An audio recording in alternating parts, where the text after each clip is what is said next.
Welcome to Life in Times of Cotto. I am your host, Jay Cotto, and in today's segment, I want to discuss reflection. And I'm not, although people should do self-reflection, I'm not talking about self-reflection. I want to discuss um, how your spouse or significant other is a reflection of you, and vice versa, and how important that actually is. And the reason why I want to touch on this is because, again, I work with people every day, so I see couples, I see all kinds of different things. So, and when looking at my wife,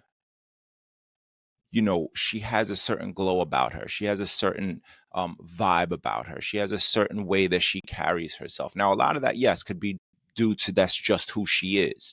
Um, but at the same time, a lot of that comes from who her partner is, who her spouse is. Does that person make that person 100% themselves or complete them? And that is something that I think, I don't want to say that people overlook it, because I don't think they do, but some people do. And this is for those that do, or those that don't necessarily think about it as often as they should.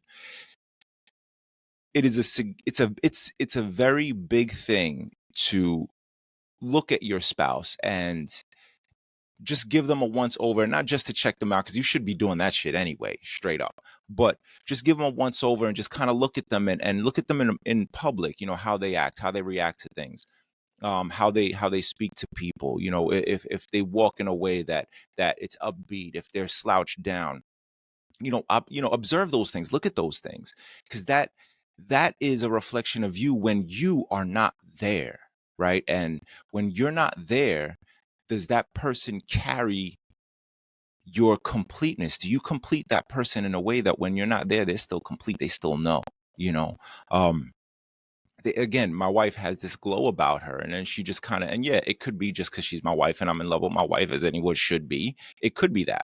But when I see her in public, I would only imagine that that's how she is when I'm not there, right? And when I see her in public, she has a glow. She has this vibe and this way of just, people wanting to be around her, and having this personality where she's not distraught, she's not under pressure, she's not depressed, she's not, she's able to cope with everyday things. And it's not just your spouse.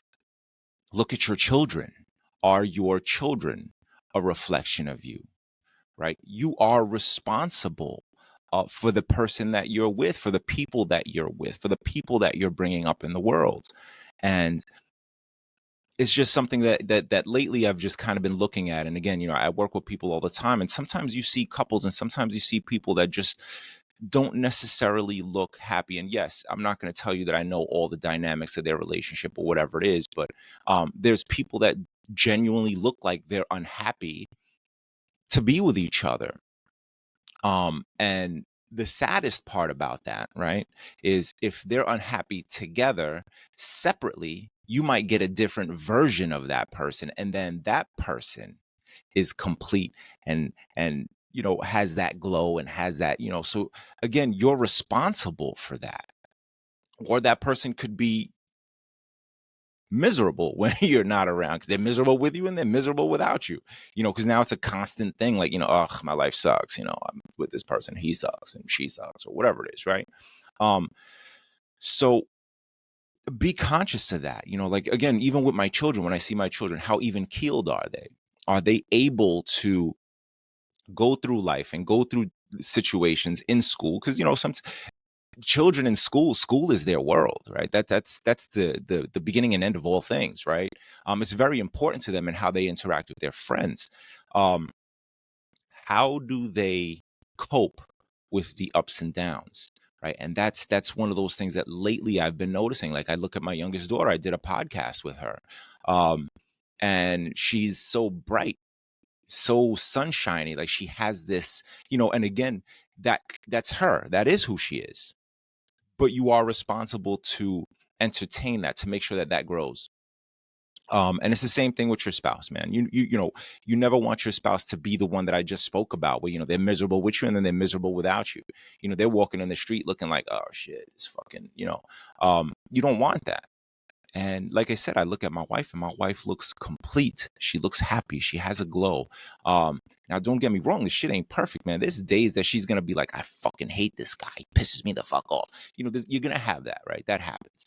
Um, I'm not perfect, and in reverse to that, I walk through life glowing and have a certain personality and have a certain vibe I walk into a building and I have a certain way of greeting people and just moving. Um, and that has a lot to do with her and how she completes me and how she makes me whole. I am just as much a reflection of her as she is of me. And again, this is for those that don't necessarily pay too much attention to it. This is for you guys, and this is for those who don't pay attention to it at all. It's something again that I've seen and I see it in couples, and it's almost saddening to see the people that, again, I don't know enough. I'm not going to tell you that I know enough, but it's saddening to see the couples that you feel like, damn, man, you don't bring out the best in each other. And you just kind of want to make sure you do that. You don't want to be the cause of bringing someone misery. You don't want to be the cause of someone's life sucking, right? You don't want to be the life sucker. You know what I'm saying? Pause. Anyway, that's all I got. Do what you do it well, do it the best way you know how. I am Jay Cotto, and I am out. Peace.